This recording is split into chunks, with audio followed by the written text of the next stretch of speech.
চলে এলো। তারা আমাকে বলল, তোমরা ওই পুকুর পাড়ে কি করছিলে? তখন আমি বললাম, এমনি হাঁটতে হাঁটতে চলে এসেছিলাম।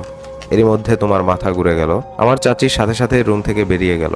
আমি চিন্তায় পড়ে গেলাম, কারণ হুজুর বলেছিল কাজ শেষ করে এই জায়গায় অবস্থান না করতে। কিন্তু তোমার জ্ঞান না ফিরলে বাড়ি ফিরবো কিভাবে?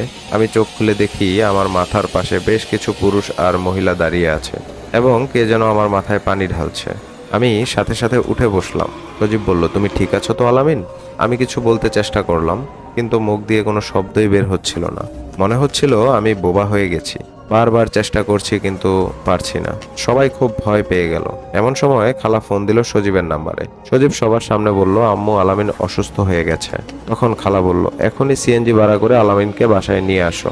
সজীব ফোন রেখে ওর চাচাতো ভাইকে বলল, আমাদের একটা সিএনজি ভাড়া করে দাও, এখনই বাসায় যেতে হবে।